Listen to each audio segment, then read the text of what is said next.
We respectfully request the Sangha great virtues for the sake of this assembly and all living beings. Please turn the wonderful Dharma wheel to teach and guide us how to end birth and death, leave suffering and attain bliss, and quickly realize non-birth. Cung thính đại đức tặng thịnh, vị thứ pháp hội cập nhật thiết chúng sanh, hình chiến diệu pháp luân giao đạo ngã môn, như há liêu sanh thoát tư ly khổ đạc lạc, tất chứng vô sanh. Homage to the blessed, noble, and perfectly enlightened one.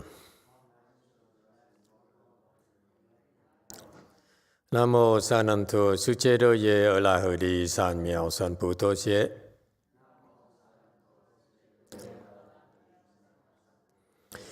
Nam mô Tát Nát Tha Tô Già Đa Già A La Hán Đế Tam Miệu Tham Bồ Đà Thoa.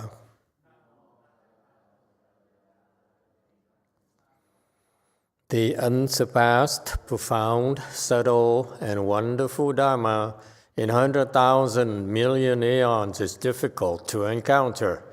Now that I'm able to see and hear, I will receive and maintain it. I vow to fathom the thus come one's true and actual principles. Wu sheng sheng sheng wei miao fa bai qian wan jie nan zao yu, wo jin jian wen de shou qu, yuan jie ru lai zhe shi yi. O Buddhas and Bodhisattvas, Venerable Qingliang, Venerable YongHua, Venerable Loveful People, and all good new advisors, Emitofuo. 诸佛菩萨、精良大师、师父上人、各位出家人、各位上智sư, Emitofuo. Chư Phật Bồ Tát, kính thưa Thanh Lương Đại sư, Hòa thượng Kinh Hóa, quý thầy cô và quý vị thiện tri thức A Di Đà Phật. Hello everyone, today is the 3rd of December 2021. Thank you all for coming. It's nice to see you. We are here to continue discussing the prologue to the Avatamsaka Sutra written by Master Qingliang. He wrote 10 doors. Master Shua explained them all, the 10 doors. And they translated, this was translated, the first 2 doors are translated, and that's it. They really struggle translating the remaining doors. It's very, very difficult. And so this is all we got. And our people have been trying to translate at door number 3, and it's very slow progress as well. So you see how difficult it is. And yet, I noticed that we have quite a steady group of people who've been following this. This is probably the wonderful survey of the profound principles discussed in the Avatamsaka Sutra. So it takes a great master of great wisdom like Master Qingliang to be able to do that. So it is indeed a privilege to be able to discuss this with all of you. Maybe we don't get most of it, but it is, we plan this Vajra seats, as he says, for ultimate big enlightenment. Okay, and so I'm very pleased we all have this opportunity to do this together. So Unfortunately, at the rate we're going, we'll run out of slides in the next year or so. And when that happens, we will continue discussing. We will let them continue to do door number 3, whatever, as far as they can go. And then we wait until door number 3 is done, and we discuss it when it's done. And then door number 4, and door number 4 is done. Until then, while waiting, I plan to discuss the pure conduct chapter, because I noticed they didn't really elaborate at all, whether Master Showa disciples or Master Showa himself. So maybe we find some way to talk about it, because something tells me it's pretty important. I'm not sure what. Okay, so we'll find out. All right. So after door number 2, we'll discuss the pure conduct chapter. So be forewarned, be ready. Okay, and after that, we'll see. We will discuss important chapters such as 10 grounds, of course, entering the Dharma realms, 10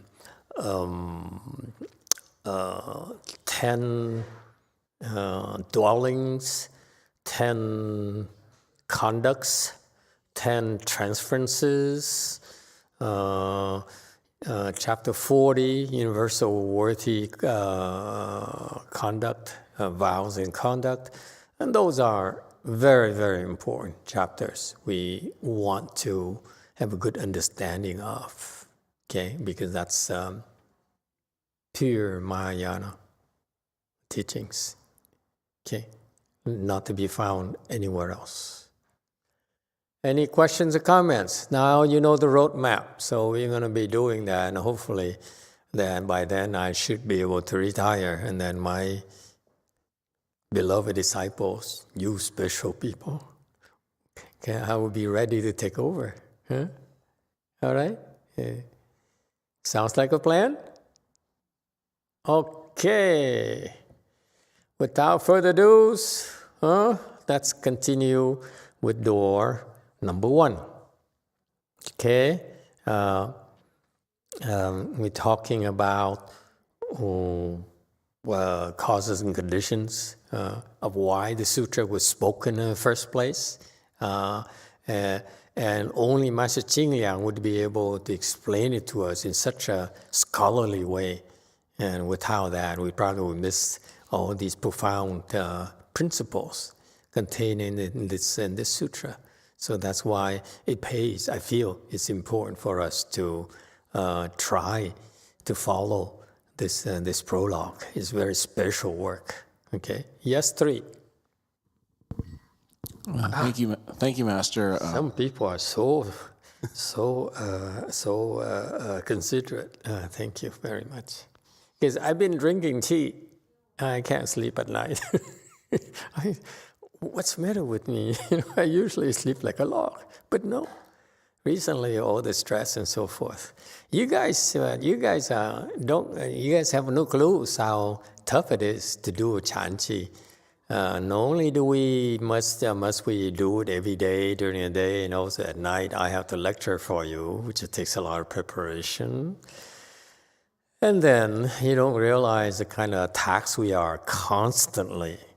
I don't know, you heard recently there's some problems in the kitchen, and tempers flare, and people behave in a unusual way, and that should be telling you that you ought to be so humble. You have no clues how the demons can manipulate you and pull your strings, how easily it is for them to do it.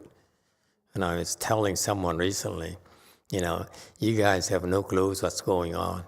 And with how, people like Master YongHua and the Dharma he brought to this country, we are helpless. Because even my disciples are pretty decent level, even higher than Master YongHua disciples. They're just manipulated so easily. It's ridiculous. It should be scary to you. Okay, the world is a lot more complicated and multifaceted, and you guys are so used to thinking, it's just money and me, and so forth. There's a lot more, many beings that are in play here. Yes, 3. Thank you, Master. Considering this is the final work you would do before you retire, I thought I would do my part to make it take as long as possible. Okay. So before we embark on this, I hope, very long journey together, could you just clarify for me, and apologies I didn't get this right away, what are these 10 doors of? These 10 doors are, in general, the 10 doors are the summary of the teachings of the Avatamsaka Sutra, okay, which may not be obvious, as I said, when you go into the sutra text itself. The sutra text is basically a text that describes, the marks of the universe. So actually it tells you about this universe that no one knows about except the Buddha, okay? The Bodhisattva has no clues either. So the Buddha had to be involved and said, hey, listen, Bodhisattvas, this is what this world is about, this universe is about. You better know about it. And this is our realm. This is where we work. Okay? You cannot say this is only this galaxy or Milky Way where we work. No, there's a lot more of these galaxies all over in the universe that is where you'll be working as well. Okay? And so that's what the Avatamsaka Sutra is supposed to do. It tells you about all these wonderful things, the heavens, and so forth. And so the Avatamsaka Sutra is basically teaching, is basically the mother source of all Buddhist teachings.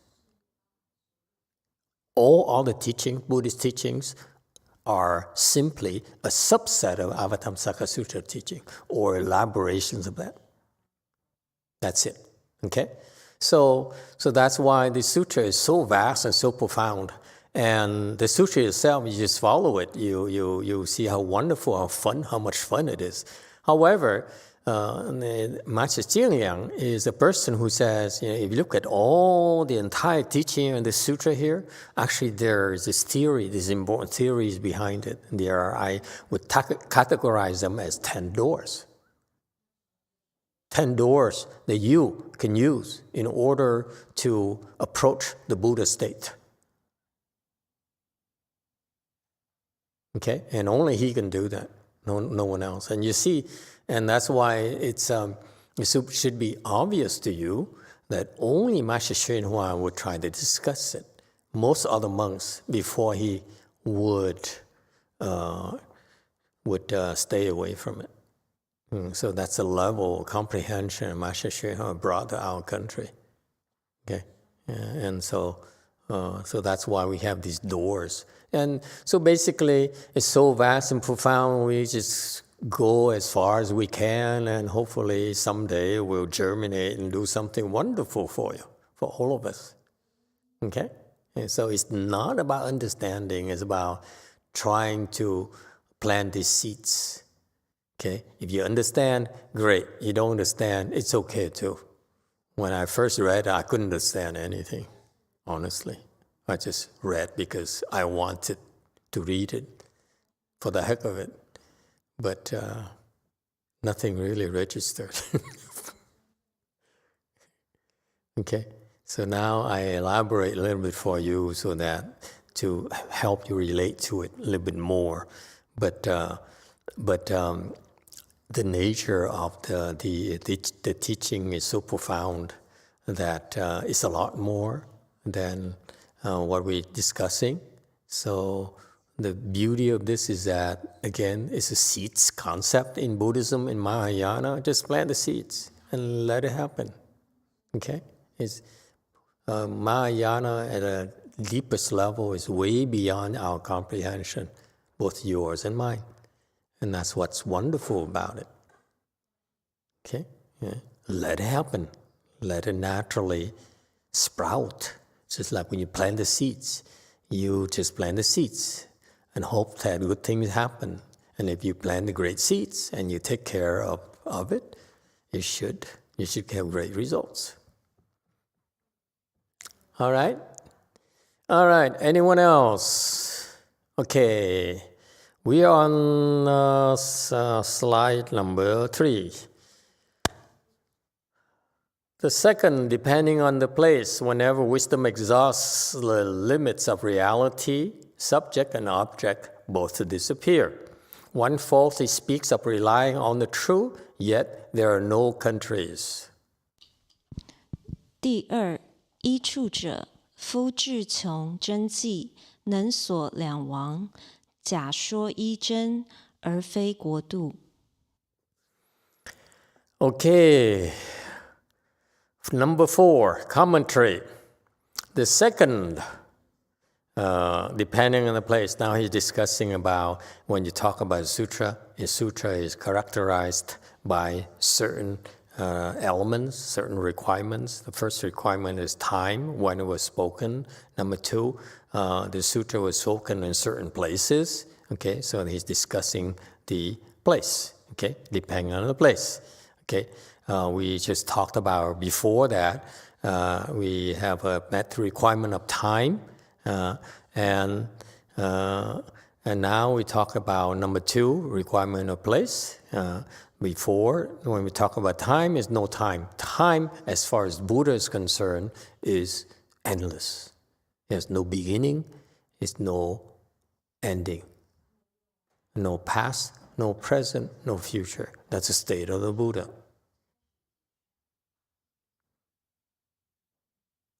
Okay, so far so good. Okay, and so same thing in the place. The Buddha, when we talk about this sutra being spoken in certain places, actually it's no such a thing. Okay, the place is for unenlightened people, but the Buddhas, there's no notion of place. Okay,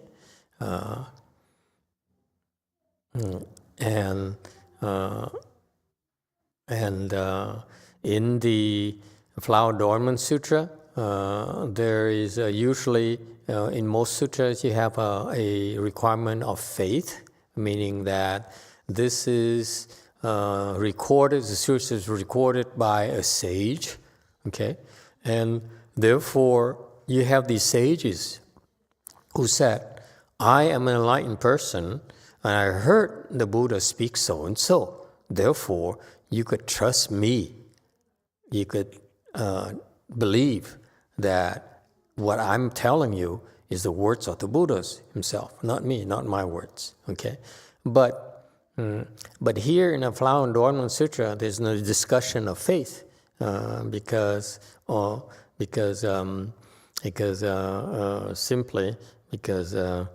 faith is for the unenlightened people. Okay.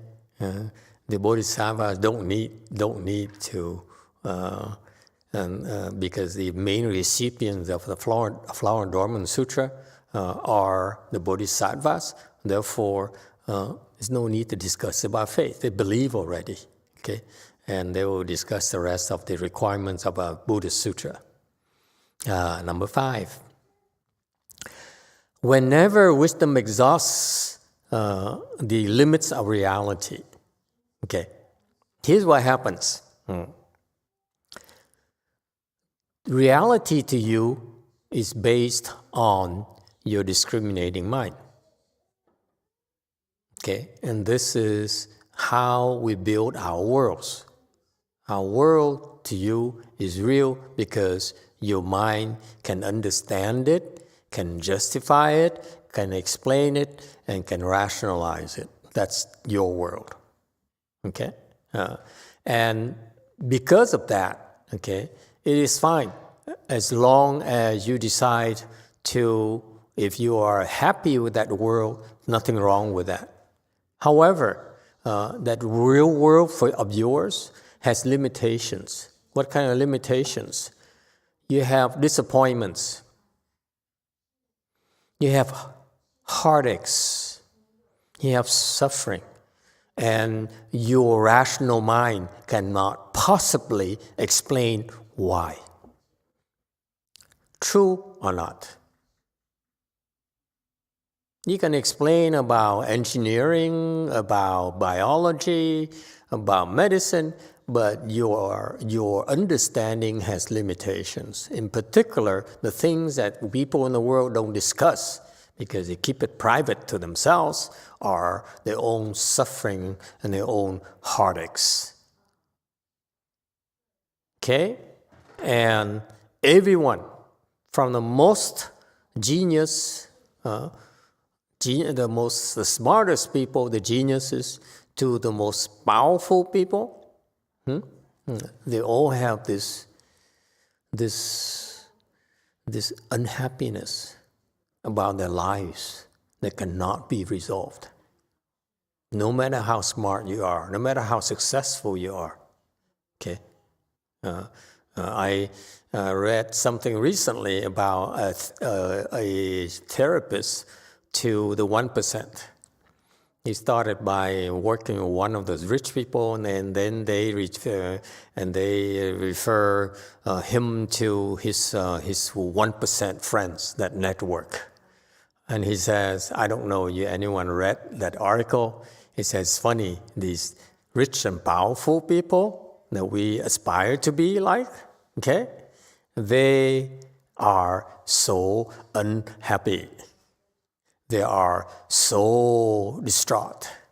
They are so stressed out. They have so many problems. Surprise, it's called human condition. And what do we do? What do people do? Since they have no way to solve it, they choose to sweep it under the rugs. He said, I can't do anything about that, so rationally, let me take care of things that I can do something about. So what happened is our lives is filled of suffering and unmet desires and needs, okay, that make us miserable.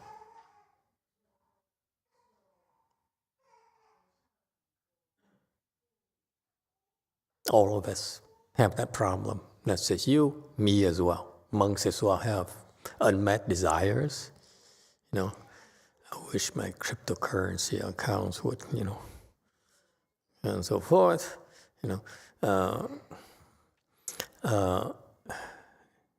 So bad. So depressing. Anyway, you see, we all have a lot of heartaches, a lot of sufferings, and no one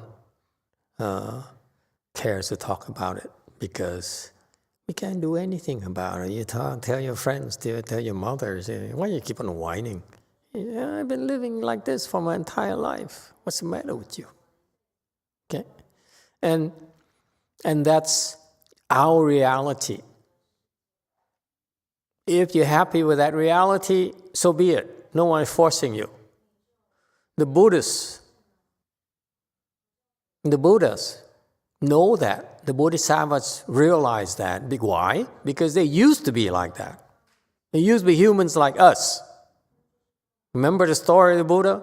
He's much better off than we are. He was a crown prince. He was handsome. He has wives. He has concubines. He has lots of concubines.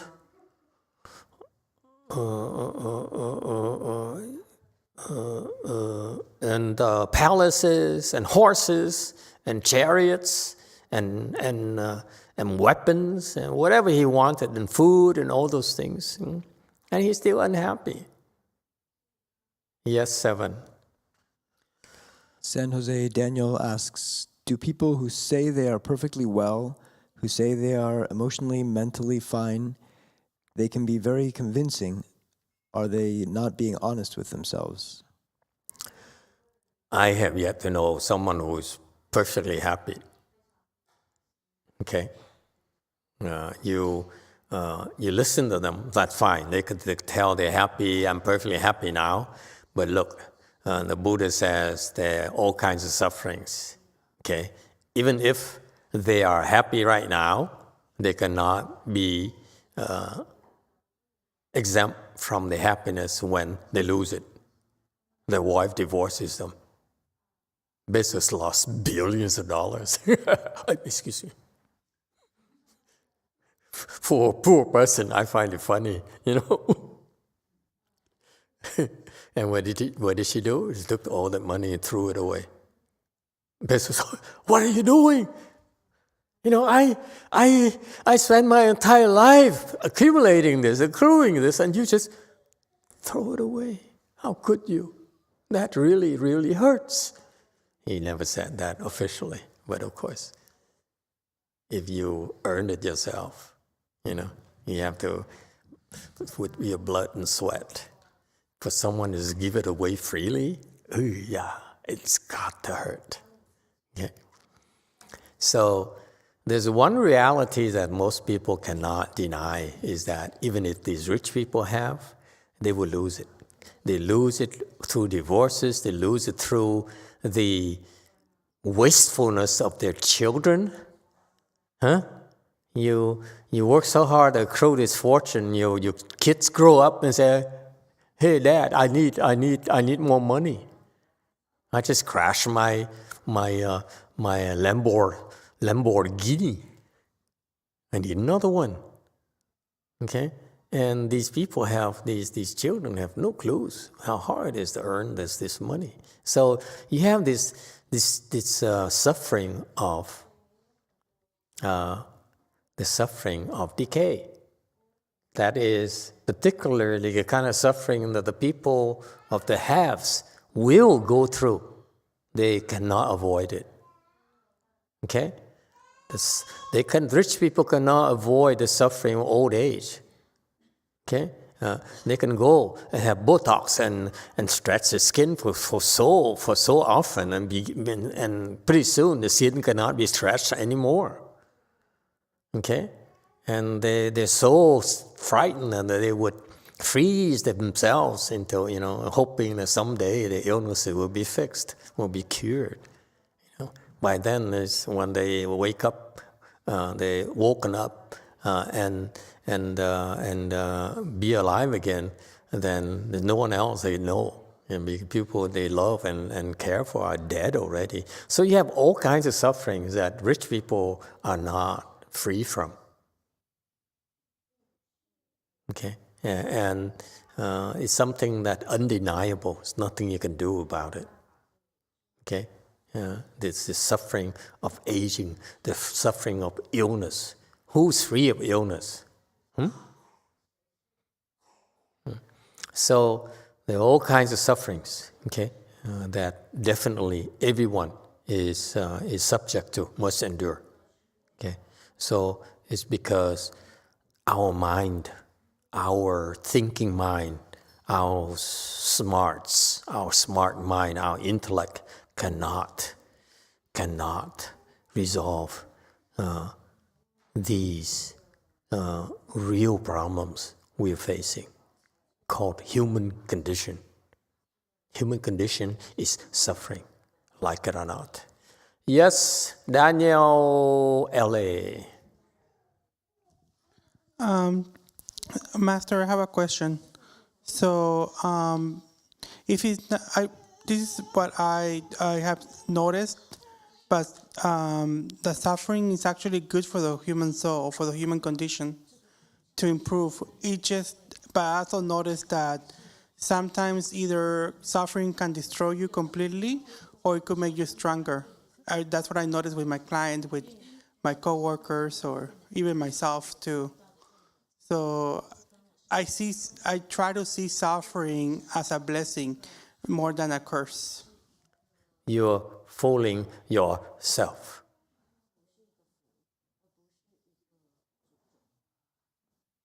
You mean suffering is good for you?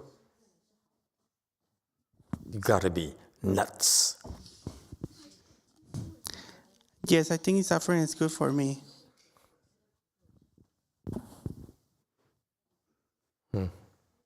Okay, well, different strokes for different folks. Anna, let him have it.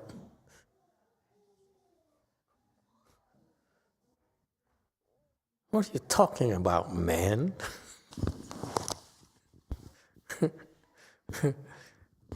Not now, not yet, Master. Not yet, okay. Give her a little bit of time to get more warmed up. Good Lord. I mean, what is the matter with you? You mean between being happy and suffering, you prefer suffering because it makes you a better person? I'd rather be a happy person than a better person. Don't know about you. If I can do without suffering, there's no hesitation on my part. Yes. One. No, wait, but I think you're misunderstanding. But I misunderstand? Yes. Wait a minute. Okay, this is what people tell me very often. I said, Master, you're wrong. Wait a minute. Okay, I've been doing this for 15 years. The people who said, Master, they're so dead set in believing I'm wrong, are no longer here. Doesn't mean I'm right, but they're no longer here. It's a threat. when I used to be closer to God, and when I was younger, I used to be closer to God, And happier, clearly. yeah, of course. But also, I was suffering, and I knew I was suffering, but I didn't feel that suffering because I was happy inside. And then I remember that I was embracing suffering because I understood that for me, that was the only way to go to heaven. Like, I may have illnesses, I may have this, because it's just life. But at the same time, I was happy because I was with God. So it doesn't really matter to me when I was younger. So I still remember that. And now? It changed the story a little bit. You start fooling yourself. And this is what's matter with people of the world, is that they practice intellectual denial. Okay? This is what people do. They practice denial, which I find very, very disappointing. Very smart people, very successful people, when they face with a problem they don't understand, they cannot solve, they practice denial. Look at the mirror.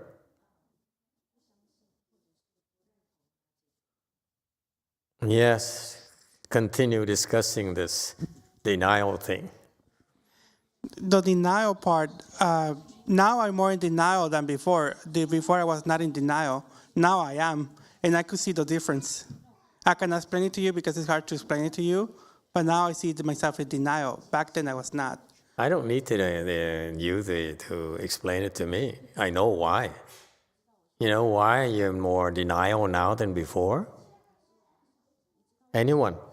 Why are you more in denial now than before? All of you. Don't let this Catholic guy monopolize our time. He's in denial. Huh?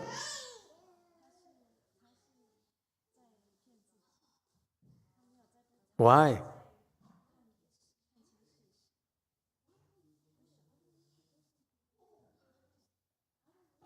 Because you're too smart.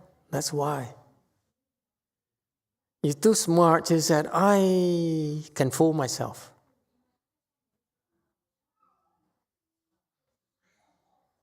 No one can fool myself, but I will fool myself. Because that's how I stay in control of my life, by fooling myself. You can't fool me, I will fool myself. Okay, Catholic.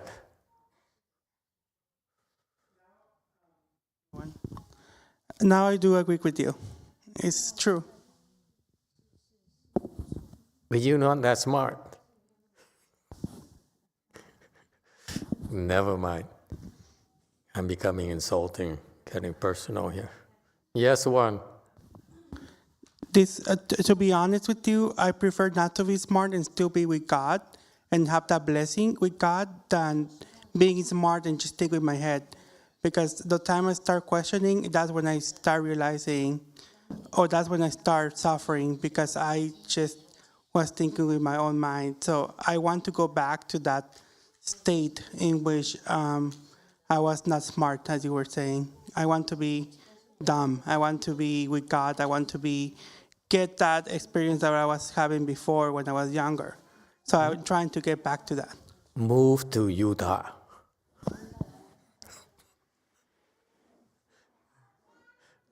Okay.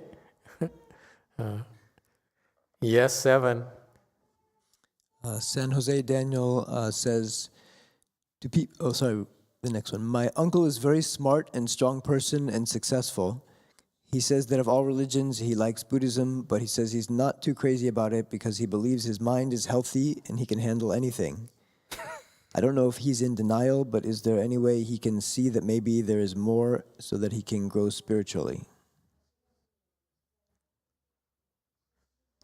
I can't touch him. Okay? As a premise of Buddhism, are you happy in your life? So be it. We want nothing to do with messing up your life. If you're happy, stay away. If you're unhappy, then come here. Then we will fix your unhappiness. If you're happy, why bother coming here? Here, we have a bunch of very unhappy people. Look at them. You see them smiling at all? No, they're all suffering. Look at them. Look at the Koreans. Oh my God, it's so hard than before. They complained to me already. They said, 2 years ago, last time I did the Chanchi is so easy. Today is like so much harder than before. They're so unhappy. True or not? Yes, Anna. Are you any happier? Yes. Master, can you allow me to ask something to Daniel? Sure, please go ahead. Let him have it. I told you already. Daniel, don't have to be so polite. Why are you here in the temple trying to bring your ideas to... He's trying to convert all of us. Don't you get it? He's trying to convert me. That's his lifelong dream, is to convert me. Yeah, it's a good question. Why?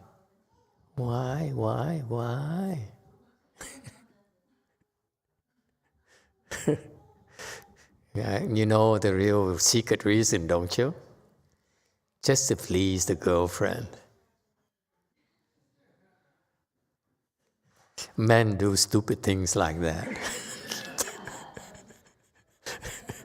You women wouldn't understand. When we see someone we like, and we do stupid things, and we suffer because of it. Okay, well that's our reality. Okay, what happens is that these people who think they are happy, they have no problems, they're actually practicing denial. They have problems. Tell me who doesn't have problems. Your body is sick. It's getting older. It's dying by the minute. Yet you can't be happy about that. If you had a choice, would you rather not that your body stops decaying and not die? So that you can enjoy your money, your success, your fortune, your family, your happiness forever? That itself is unhappiness right there. Yes, Q&A. I just want to comment and asking Daniel that does he feel a relief of suffering when he comes to Wei Mountain? Is that why he comes? If that's so, why he wants to have less suffering? Now they're turning all the guns on you. Answer it. Yeah, one. What was the first question? Good trick. You've been learning. Very good. Yeah. If you suffer less when you come to Wei Mountain, is this the reason why you come here? I suffer maybe more because sometimes I have to do the half lotus. So our fault now. Okay, liar. I think most people come, I would think, because they feel relief. And that's reason of why a lot of people come to the temple. But even if the leg hurts, you still feel some kind of relief, right? That's why you're here, not in the church. Yeah, there's a price to pay. In order for you to experience happiness, you have to pay the price. It's not free. Nothing in life is free. Okay? You still want to say some more? I mean, you are very bavak. I mean, that's talkative today. Go ahead. We will not repress To answer dissidents. her question, I feel comfortable in this temple because it's a community. Sometimes they have little bit candy downstairs. And I could just chill out here sometimes. But peacefulness, I feel peaceful when I go to Mass or to church. I do feel more peaceful over there.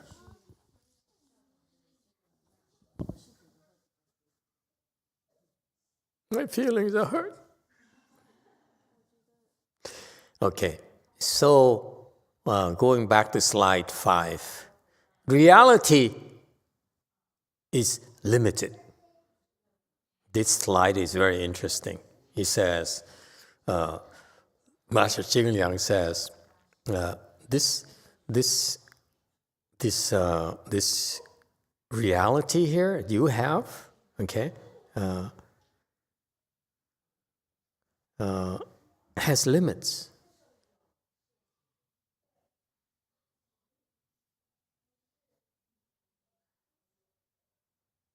Okay, and that's why you're unhappy. And that's why in Buddhism we realize that, the Buddha realizes that if you depend on your intellect, on your reasoning mind, on your discriminating mind to be happy, you will reach the limits of your rational mind. And that's why you will discover unhappiness. That's the reality of things, the reality of our human condition. And that's why the Buddha says the only way for you to discover true and long-lasting happiness is to stop this thinking mind. All right? This thinking mind has to stop in order for your suffering to stop. Just for example, so that's why in the Buddhists they have many, many techniques in order to help you discover the state where your mind stops. It's not something that can be described. It's not something that can be explained to you. But it's something that you must experience yourself. What is the state of stopping? It's a gradual state of stopping of the mad mind. At different levels of samadhis, okay, different types of thoughts stop. Is it clear? This is why when we teach Chan meditation, I keep on emphasizing to you, you need to keep on improving, because you improve, your mind stops functioning. Okay? You retain control of your mind. You wrestle control back of your life. When your mind, when you stop being provoked by external things. You're unhappy because you're provoked by external things and there's nothing you can do about it. That's why you're so unhappy. Yes or no? If you have a problem out there, say, hey, cut his head off. No problem, right? But the problem, you cannot fix it that way. That's why you're unhappy.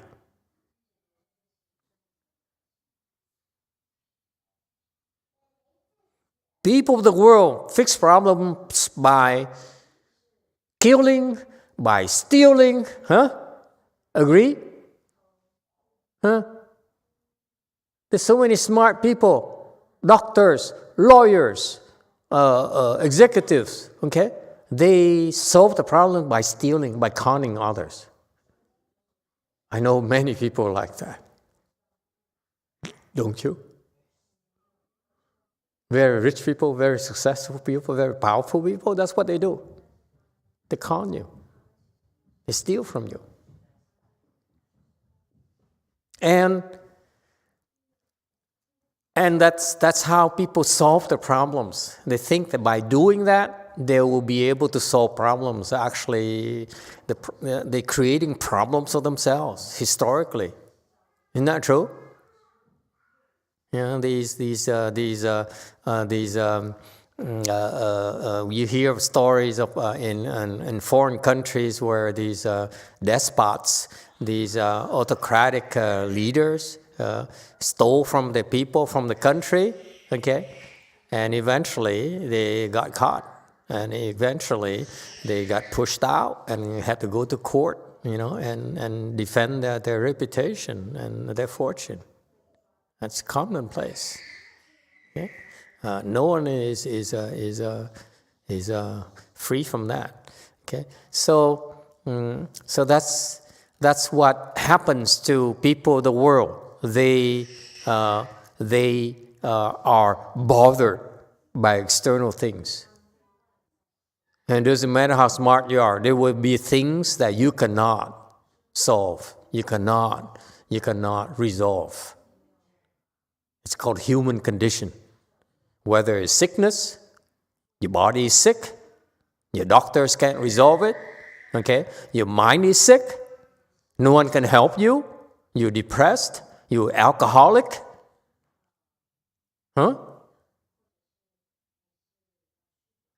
Let's face it, we all have to go to work.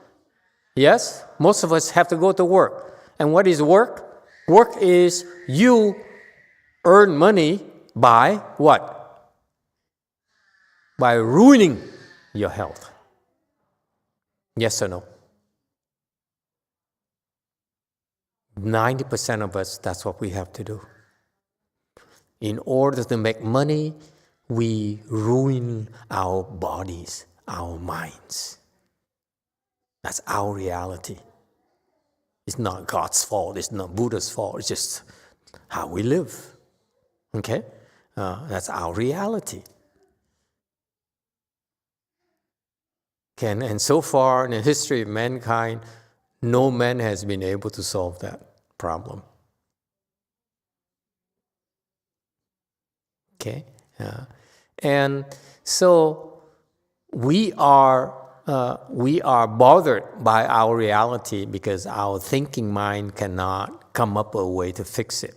Okay? Because I don't know about you, but certainly in my days, every month I meet people that I really don't like at all. Anyone?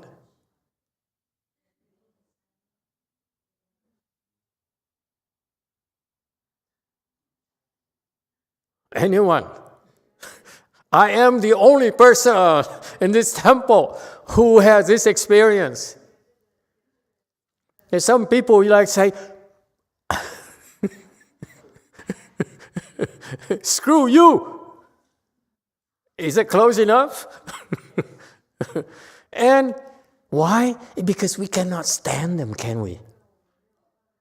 We hate them with all our inner beings. And we have to see them every day. What a horrible life. Isn't it depressing? Okay. Anyway, there's a point I'm trying to make here. There's nothing you can do about it. this is what people in the world don't realize, is that it doesn't matter how smart you are, how rich you are, how successful you are, you will always meet someone you hate with all your guts. Yes? There's nothing you can do about it. And they're still there. It could be your wife, could be your wife's, it would be your mother-in-law, could be, there's so many people, okay?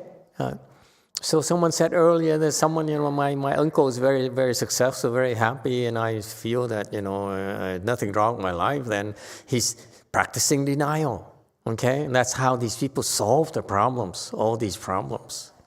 The reality is that since they're practicing denial, this is exactly what the problem is. They're suffering because they're using their mind. Because their mind cannot solve their suffering. Always something out there called object. Buddhism is called object. Anything is you is subject. Subject is you, I. Okay? And them is object. So in the world, it's I, subject, and object. Is it clear? This is a Buddhist concept. Very simple concepts. Okay? The world, is subject and objects. So subject is you, object is the rest of the world, the rest of the universe. So far, so good. Okay? So this subject here is always reacting, is always bothered by an object, something outside of us or inside of us. Okay? And because it's bothered, because its rational mind cannot resolve that problem. And that's why we're suffering. And that's why I stress to you that as you improve your level of samadhi, you're less bothered by these problems. Right or not?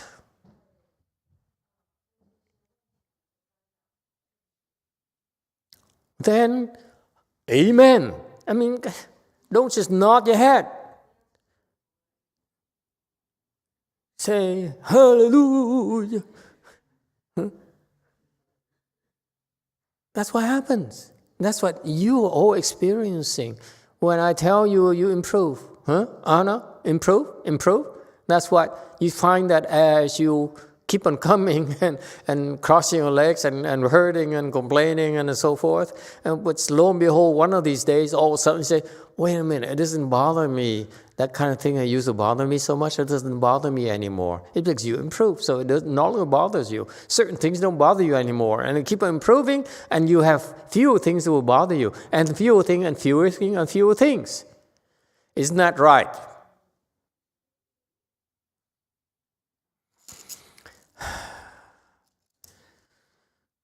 You're not helping. In a church, they say, hallelujah, hallelujah. Or it's a choir somewhere. Ooh, om.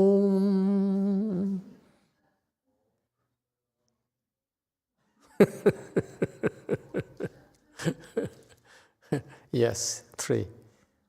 Thank you, Master. I strongly agree with the benefits of thinking less. And when I first started attending your Dharma talks, it was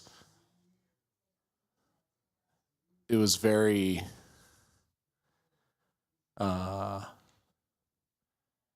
shocking, a shocking concept to me, because when you work, you're paid to think, or at least in my profession, you're paid to think all the time, to make high function intellectual calculations, people calculations, everything all the time. And so I found myself, whenever I'd have a problem, well, what do I think about that? How can I solve that? What are the angles? What are the considerations? What am I not recognizing? And so on and so forth. And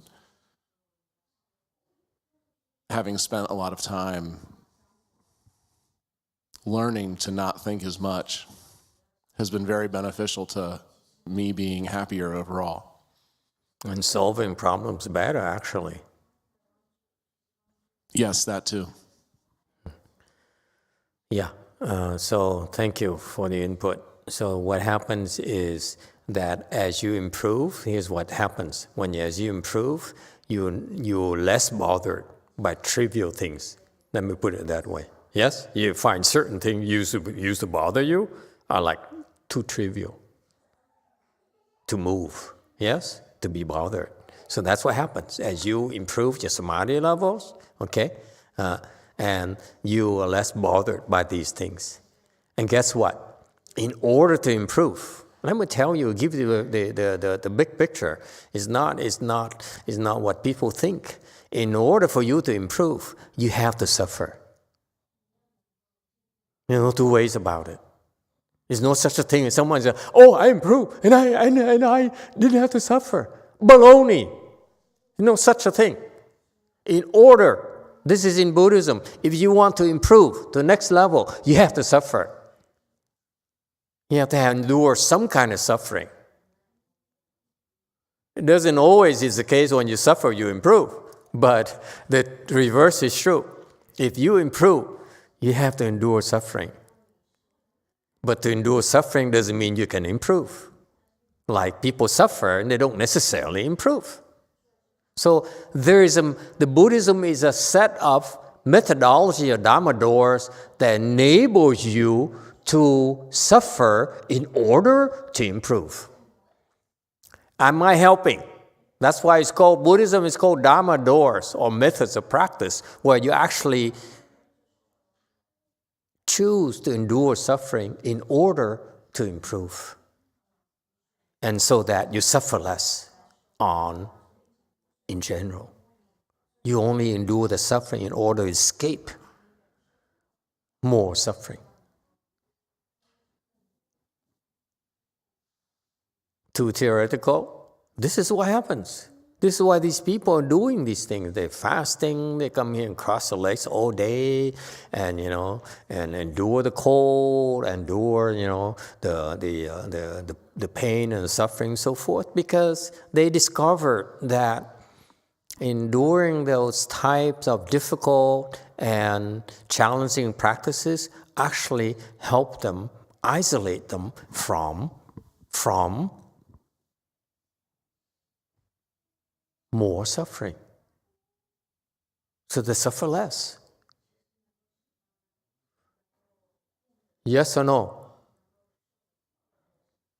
That's Buddhist practice right there. So I'm telling you, you improve because you need to endure the suffering. You have to judiciously choose a form of practice that's difficult to do, in which you have to endure suffering, hardship. And in order to improve, in doing so, we isolate you from a lot of suffering. And you improve some more, even more suffering will cease to bother you. Yes or no? That's what happens to all of us. Okay? And that is called what? Wisdom. As you improve, you develop your wisdom. As you improve more, your wisdom increases a little bit more, and a little bit more, a little bit more, because wisdom is what insulates you from the suffering. The suffering is always there. Your thinking mind cannot resolve the suffering. Only wisdom can resolve the suffering, because those sufferings, even though they're there, like your body is sick, the body is still sick. But if wise people are no longer bothered by it, or they find ways to fix it. That's why Buddhism is superior. It's comprehensive.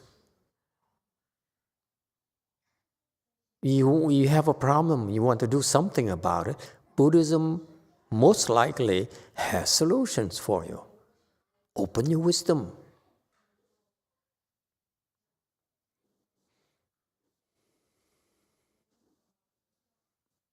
don't practice denial.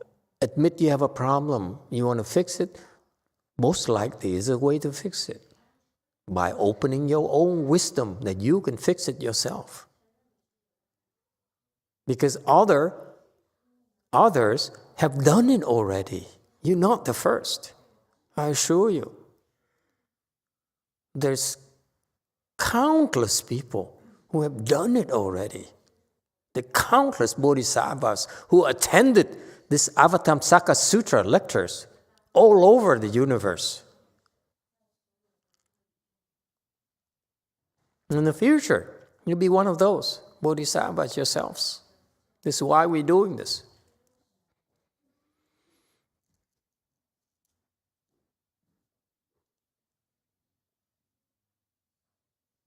Okay? So that's why. Reality is that we suffer, and it's the nature of the human condition. Human condition is suffering. And only the suffering cannot be resolved with your intellect, must be resolved with your wisdom. And wisdom is improvement of samadhi power. Is that clear? That's a Buddhist approach to your suffering, to your life. Yes? Number 5. Question regarding the suffering. Would enduring the mental and physical sufferings of working hard be equivalent to fasting? Not always. Okay? There's a methodology behind this. It's not a casual thing at all. Yes, 9. Master, when people get improved up to the Bodhisattva level, do they still have bad habit and a bad behavior like temper and doesn't listen to anybody? Oh, never. That's not possible. So are they still a Bodhisattva, or they just... Bodhisattvas are perfect according to the Chinese, right? Bodhisattva, they're on pedestal. They are just like extraordinary people. And this is what the Chinese would like you to believe. To me, bodhisattvas are like imperfect. The bodhisattvas I know are very imperfect, have a lot of problems. And that's why they're bodhisattvas. They're working on the problems. The difference between bodhisattvas and you is that the bodhisattvas are working on the problems, have a chance to work on the problems, and they can fix the problem a lot faster than you are. Whereas your problems, you don't even recognize your own problems. And if you do recognize your problems, you cannot fix your problems. Where the bodhisattvas want to recognize the problems in order to teach them to fix the problems, it's very, very much easier than teaching you. That's the difference. And this is why there is this mysticism about the Buddhists and the Chinese Buddhists. Arhats are perfect. Arhats have no more beyond studies. Or bodhisattvas is just perfect, perfect individuals. Hell no. Of course, there's a bunch of idiots. If you ask me, bodhisattvas have so many problems. It's pitiful, but that's why they're bodhisattvas.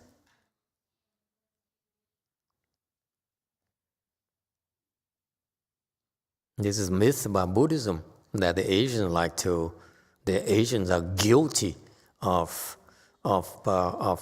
spreading. It's nonsense. The only person who's perfect is the Buddha. All of us have problems.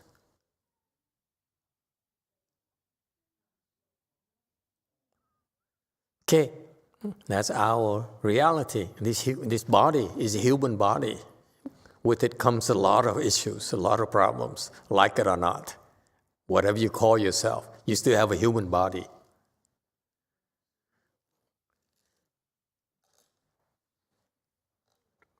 And that's what makes Buddhism so superior.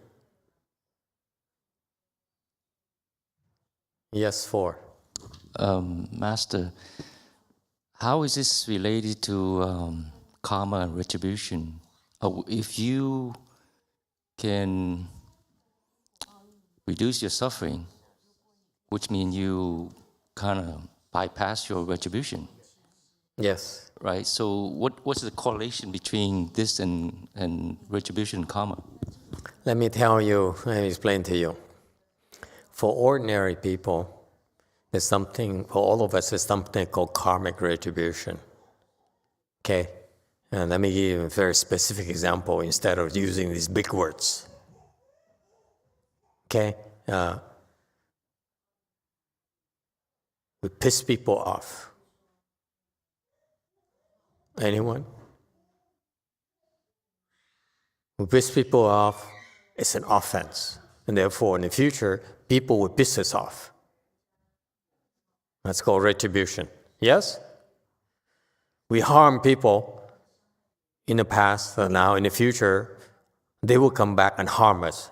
And they couldn't form, usually for us, in the civilized world, in the form of sicknesses, physical or mental.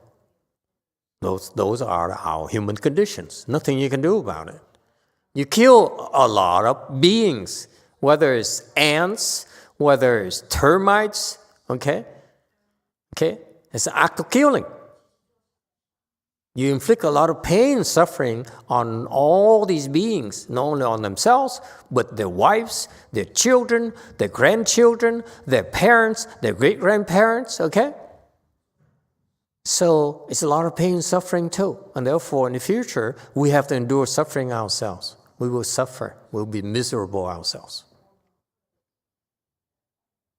That's called karmic retribution. It's just life. So the human body you have here is in order to help us resolve these karmic debts, if you will. In the past, we harmed these people, we hurt these people, or we helped these people. Now, we take this body in order to resolve it, in order to endure, to pay back, or collect.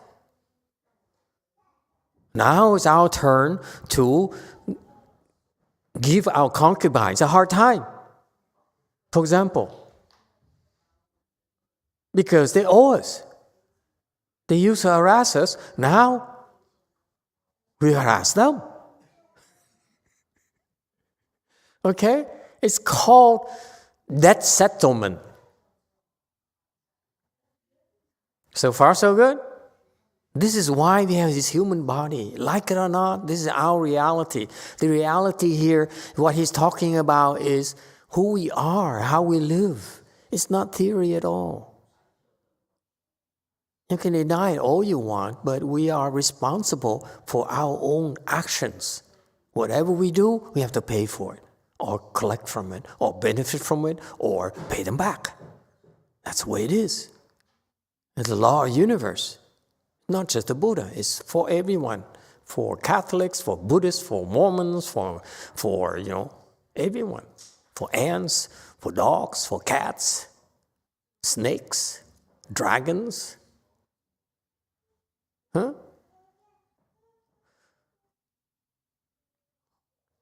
So that's what happens. We're here to settle these karmic debts. Okay? Meaning that we give a lot in the past, so now we get rich.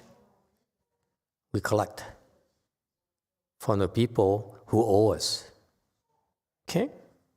Or we stole from people, so now they steal from us. And we're poor. Okay? In particular, the one thing that quite natural for us is the skilling karmas we have. So we talk about, let's not get confused, let's talk about a very simple fact. The killing karmas, the harming and hurting karmas, which we did in the past, and therefore we now have to endure the physical pain, the physical illnesses, or the mental pain, or the mental illnesses. Illnesses come in two kinds, physical or mental. Yes? The Asians are terrified of the mental illnesses. They deny. They practice denial. They say, I'm not sick. I'm not depressed. I'm not bipolar. Okay? That's a form of suffering as well. You deny, you will not get it fixed. Yes, number 7. Cordelia says, before I thought it was weird that my mind is sometimes empty, but at those times it's when I don't feel emotional pain. Now with Chan practice, my mind is empty longer and I feel less emotional. Yeah, atta girl. That's it. Okay? You're not. The reality is that we have to undergo these retributions. It's called karmic retribution, whether you like it or not. We have to endure them. And with the practice, these sufferings don't bother us as much or don't bother us at all.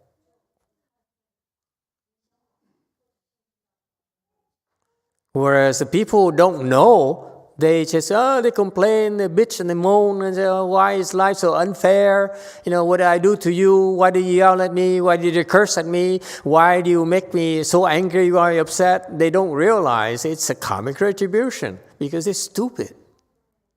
People who have wisdom say, okay, it's you're doing all this to me and inflicting all this pain and suffering on me, okay? It's because I owe you, so I understand. Okay, I pay gladly. So far, so good? That's wisdom. Now, what he's referring to, Minis always has hidden agendas, if you will. He says, if that's the case, can I bypass the retribution? That's what interests him. He said, what's the point in knowing about this? I don't have a way to bypass it. Yes? Yes or no? You don't want to know? I'm not going to tell you. Oh, he has no guts. No principles. He said, yeah, okay. Under threat, he'll do anything. No spine. Yes, 4. Defend yourself. Well, in my mind, I was thinking, because you if you make progress, in a way you sort of escape your retribution. But actually the retribution is still there, but you somehow rise above it. So in a way, it seems like you affecting your karma. In a way, yes. In a way that the retribution comes in a form, for example, your wife insulting you, yelling at you. I'm not talking about your wife, I'm talking in general. I'm just saying, my wife yells at me, and it bothers me. Yes? Okay, so there are 2 parts. The wife yelling at you, part number 1. Part number 2, it bothers you. Yes? So the wife yelling at you is called getting what our dues. Yes? It bothers you, part number 2 is under your control. Part number 1 is karmic retribution. Part number 2, if you let it bother you or not, it's you. Has nothing to do with karmic retribution. Is it clear? If you have wisdom, if you people don't have wisdom, what happens is that my wife yells at me, how could you? So what are you doing? You're creating more karmas. Whereas if you have wisdom, it doesn't bother you, then it gets resolved. Does it help?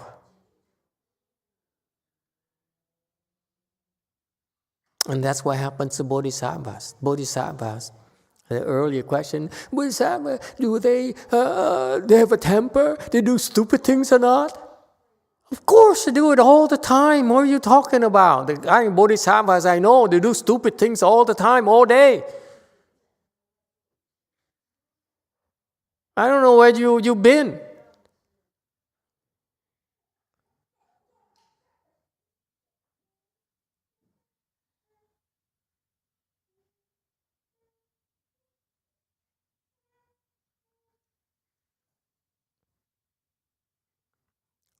But the Bodhisattvas are different from us.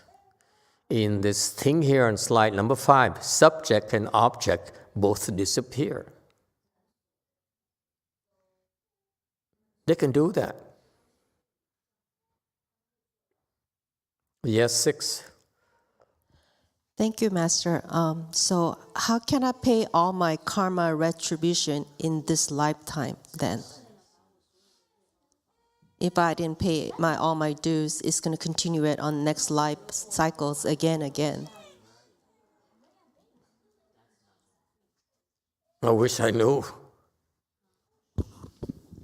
You think a song says, if I knew, I put it in a bottle, I sell it, and I'll be something with you? You know? Is there such a song or not? Oh, you Koreans don't have, you don't have the music we have. Huh?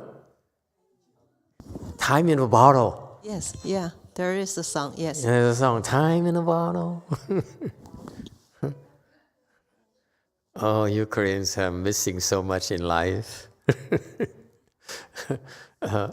So anyway, the point here is that people ask me this a lot, and I'm glad you asked me, okay, and appreciate the question. Today I'll be frank with you because we have Flower Dharma Sutra. We're not holding back, okay? Whatever you ask, I will answer you truthfully with my most stupid self possible, okay? Here's what happens. We've been creating karmas endlessly. We've been very, very bad. You've been very, very bad. Okay? The bad karma you created are just endless. Endless. This is our reality. We are bad people.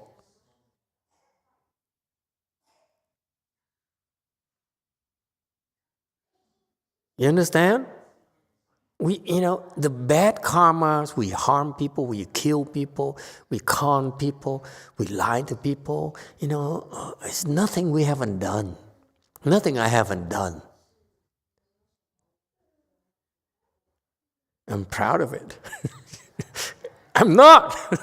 Okay? I'm ashamed of it, but it's the truth. The truth is that we all have created so many karmas. Bad karmas. And good karmas too. Okay? Lots of good karmas and more in general for the normal, average people, more bad karmas and good karmas. That's our reality. Okay? In a second, we create so many bad karmas and very few good karmas. That's our norm. So far, so good. Okay, so for you to ask, is there a way for me to pay them off? The answer is no. There's not enough time. It's impossible. Because we've been doing it for so long, and we're so proud of it, so darn good at it. Except for the Catholics who don't create offenses at all. We Buddhists are creating offenses left and right. No matter how sagely, how saintly we are, we're creating karmas. That's what we do.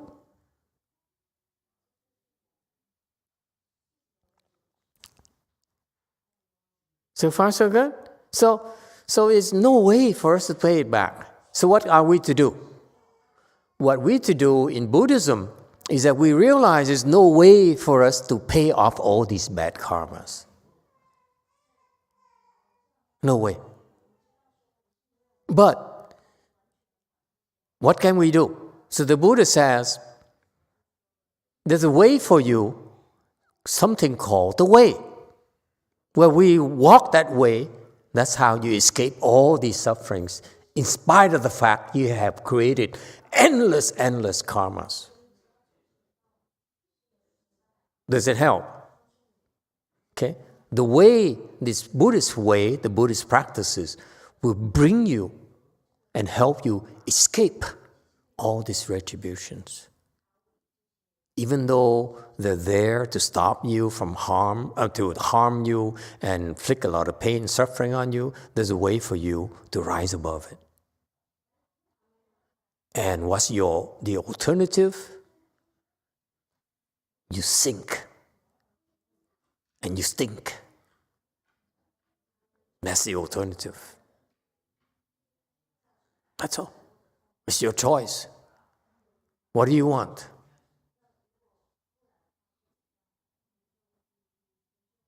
I'm speaking truthfully for you. I know the Chinese are like, and the Koreans or the Asians like to tell you, oh, how wonderful Buddhism is. Well, you'll be so special. You'll be such special people.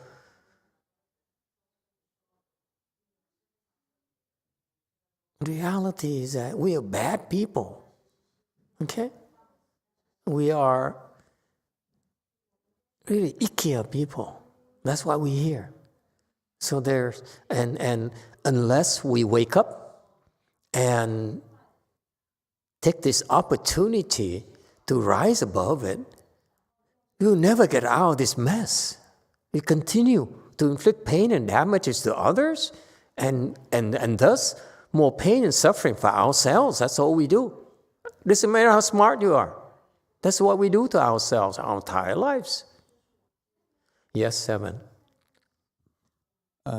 Ping Dong Ting Jing says, Master, does this mean if you don't owe the person, that person cannot inflict any physical or mental suffering on you? We hope so, but it's not always the case. It's called new karmas. You don't owe them, but they're creating new karmas with you.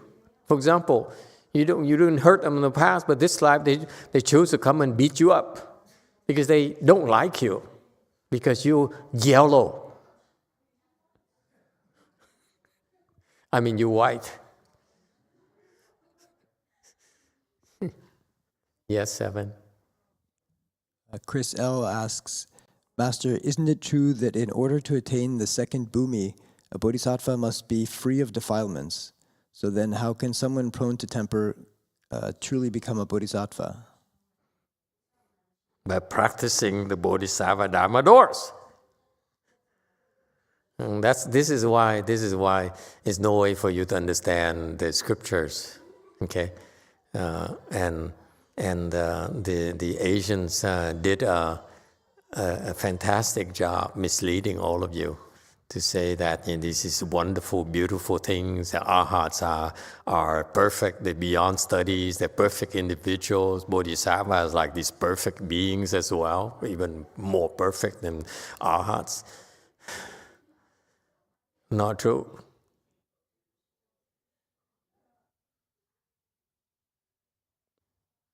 But there's more hope for them than for you. For you, it's like the bodhisattva and look at you and say, oh, please, I'm having a headache. Oh, why me? Go to Daniel's church, please. You'll be more peaceful there. It's not like we're trying to convert you. Not at all. It's like endless. You so ikya, and then once you get to fourth stage, you so ikya in more intense way, and then you get the bodhisattvas. I mean, your tantrums are even a lot worse than before. And people like her say, how is it possible?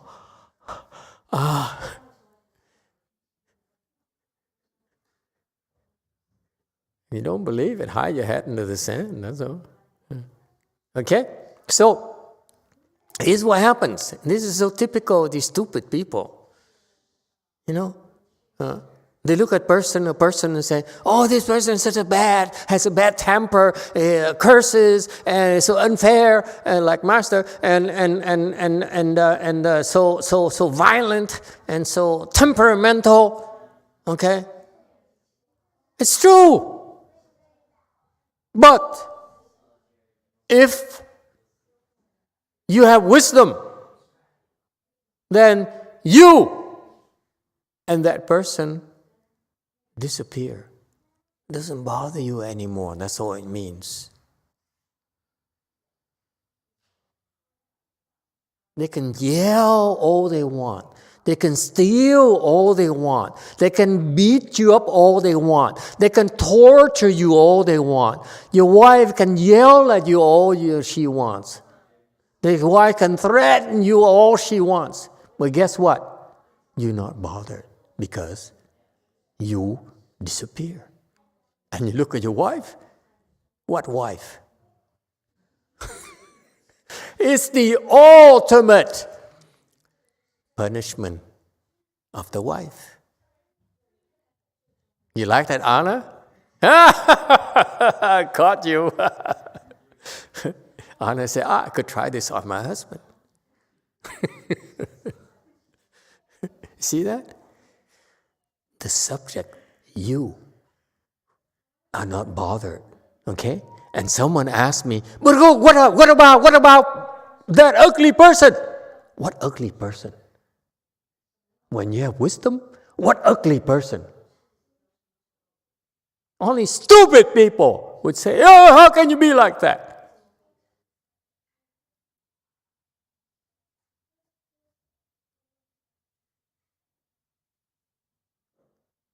Oh, hey, how's it going? Stupid. Yes, one. I have a question. No.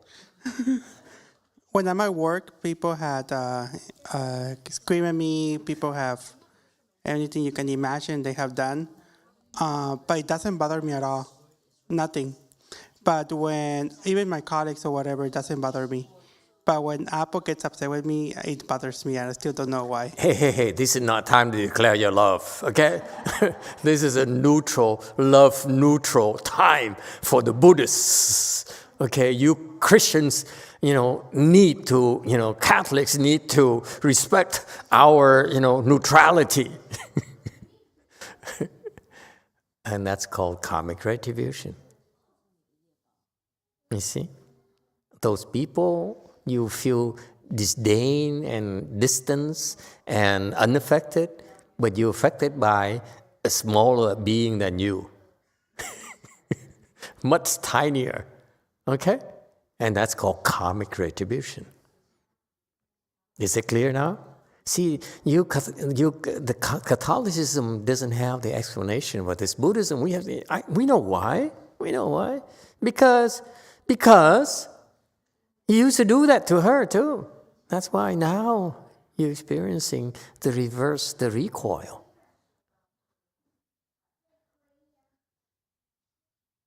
Is that clear? Yes, 7. You have some objections on the internet. Objections?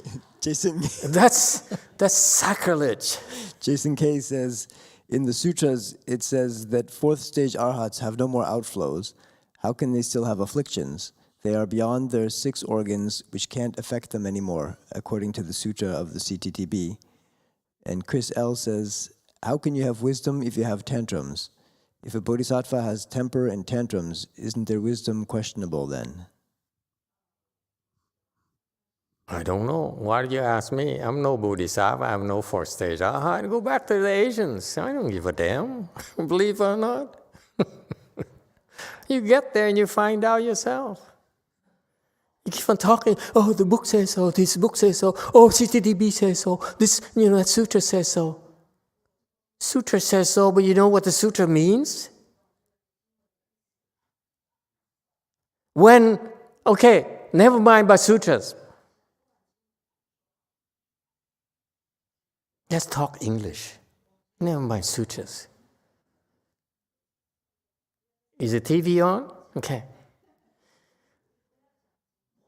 When is blue there? Can you see blue on this TV screen? How many different blues are there in this TV screen, do you know? Let me tell you. 1 million. Hues of blues. Yes? Which one is the blue we're talking about? When they talk about blue, which blue are we talking about?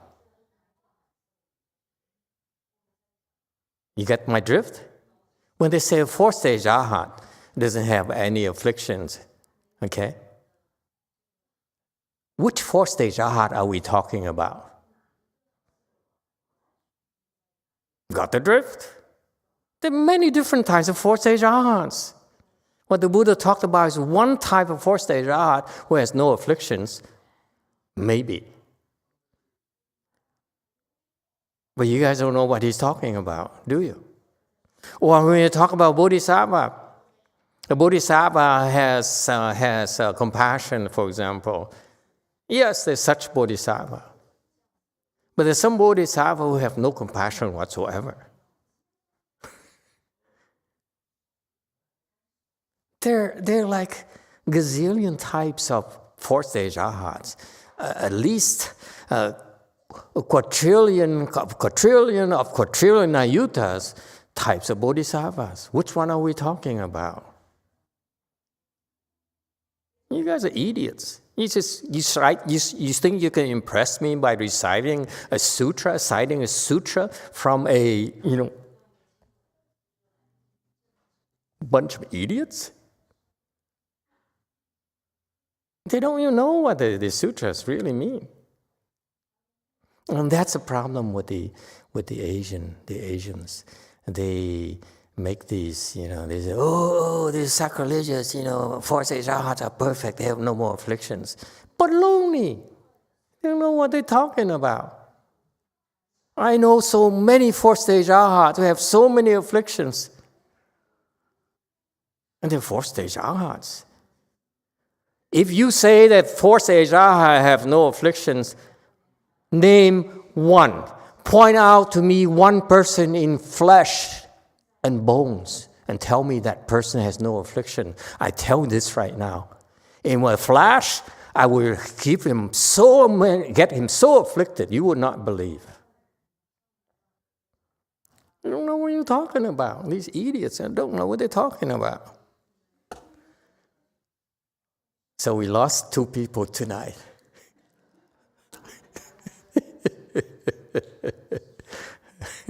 And that's what happens to the Asians. They say, oh, they're perfect. They don't know what they're talking about. What the Buddha talked about is something else. It's the blue I'm telling you about. Okay? There's so many of them. That when the Buddha talked about this for a reason. There's a certain kind of state where you like that. Okay? But it's not always the case.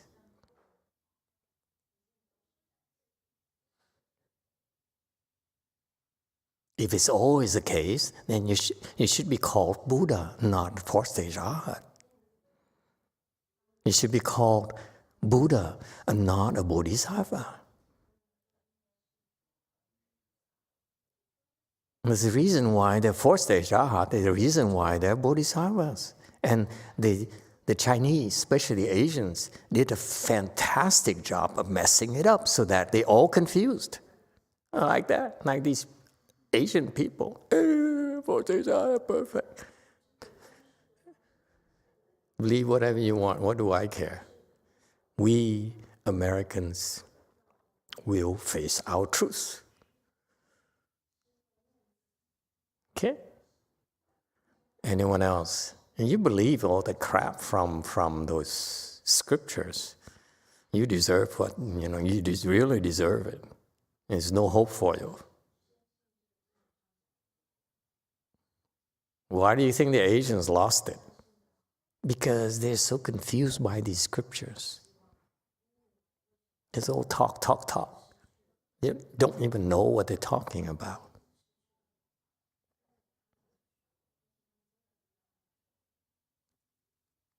Yes, Anna, come to my rescue. I sound so bitter for my age. It's not healthy. You know what I mean? Yes, help me, honey. Can an arhat be formed in a different, outside of Buddhism? I tell you a funny story. Okay. Just to demonstrate a point for you. This is in Vinaya. There is there is a village of the Buddha's Arhat disciples, the famous Buddha Arhat disciples, many of them, 500 of them, was traveling through, were traveling through, and they went through this town where it was being harassed by a dragon, a poisonous dragon.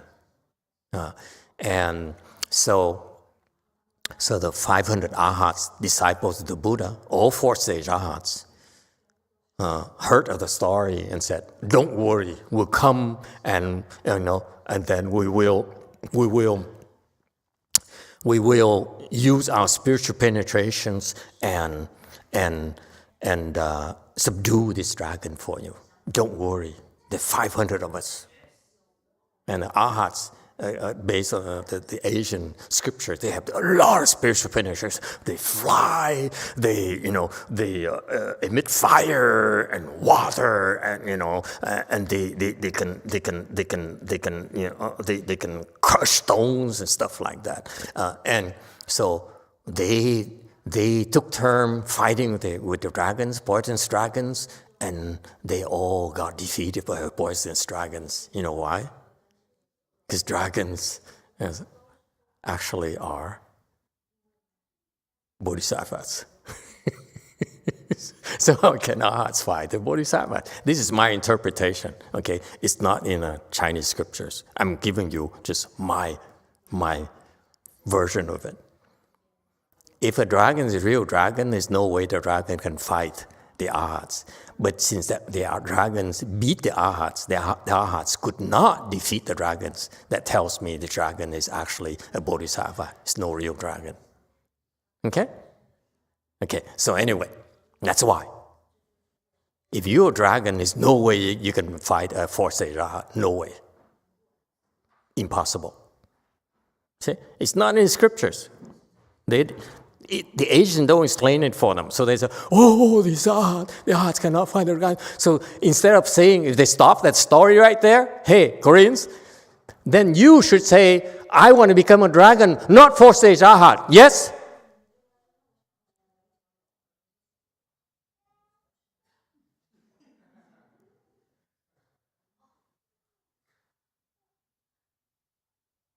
Yeah, Master is full of surprises. Now I tell her, you don't want to become 4-stage Arhat, become a dragon. She's totally confused now. So anyway, all these 500 Arhats could not use the spiritual powers to defeat the dragon. The dragon laughed. "Oh, so you're a 4-stage Arhat? The 500 of you? Huh? Why don't you all come? All of you. Let's not stop wasting my time. I fight all 500 of you at the same time." Okay? Dragon is arrogant, I think. And then, so the 500 Arhats, after trying all their might and they could not defeat the dragon, went back to the gathering and said, "I cannot believe it. We are 4-stage Arhat, we cannot do anything to this dragon here. This is so embarrassing." And then there's an old monk, very skinny, even shorter than Master YongHua. He said, excuse me, can I try? Would you mind if I try?" And I said, "You're nearly dead. Are you sure you want to try, old man?" I said, "Yeah, I'd like to try." So the 500 Arhats are going to say, okay, we don't want to offend you. Okay, just go try, but don't, be careful, huh? Be careful. So the monk, when the Arhat went and fought the dragon, they flew to the dragon and said, "Hey, come, fight me." This monk had to walk with his cane. He came to the dragon's den and said, "Hey, dragon." Dragon came up, "Who are you?" And this huge dragon, and breathing poisonous gas. And the old monk, you think the huge dragon and the monk's about this tall, looking at the dragon with his cane and say, Hey, dragon, do me a favor. Don't bother the villagers anymore. Dragon, please don't bother the villagers anymore. Dragon, I mean it. Please don't bother the villagers anymore. And dragon went away.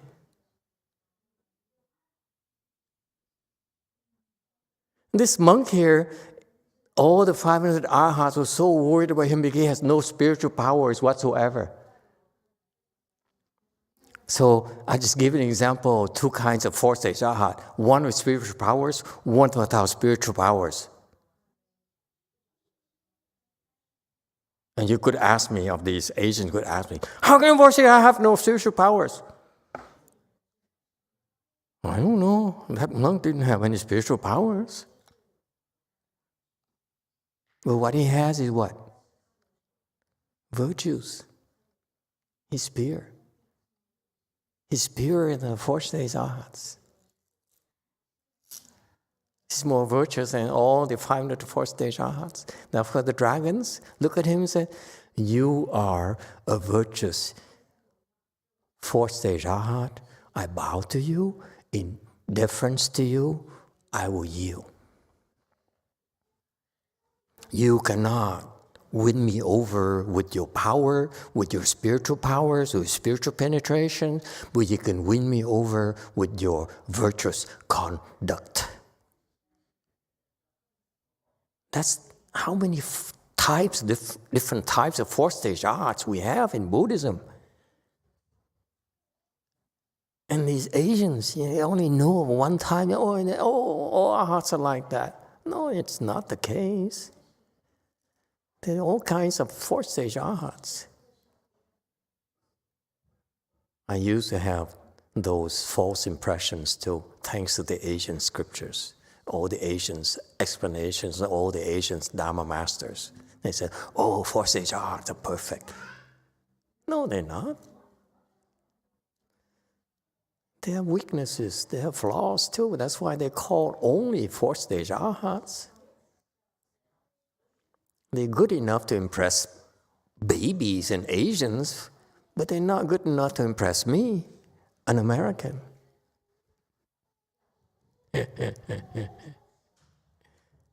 Okay? It's okay, it's up to you. I'm not trying to convince you. You want to believe whatever you want to believe. It's okay. You know, if you disapprove, yeah, who gives a damn? Be stupid.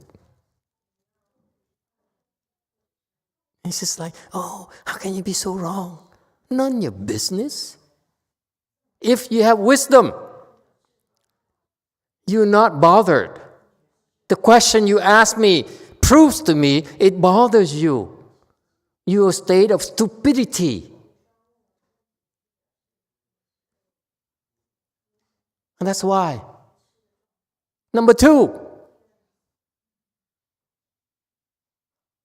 whatever the person does, none of your damn business. Because if that person, if you really see that person is empty, what does it matter what he or she does? When are you going to learn? If someone does something wrong,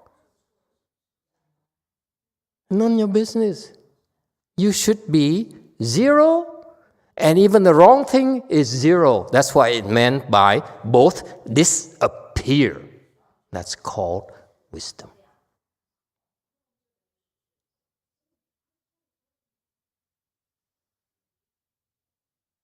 Get on your knees and bow, idiot. Because without that, you'll be stuck the rest of your life. But I grant you, I give you credit for daring to ask me and try to embarrass me in public.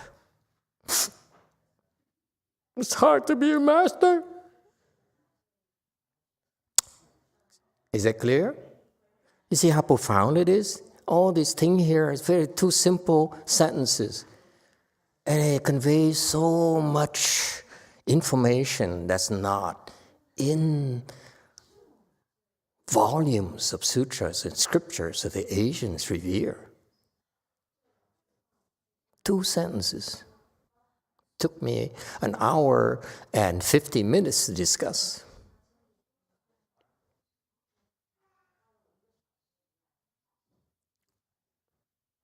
Okay, thank you everyone. Time is up.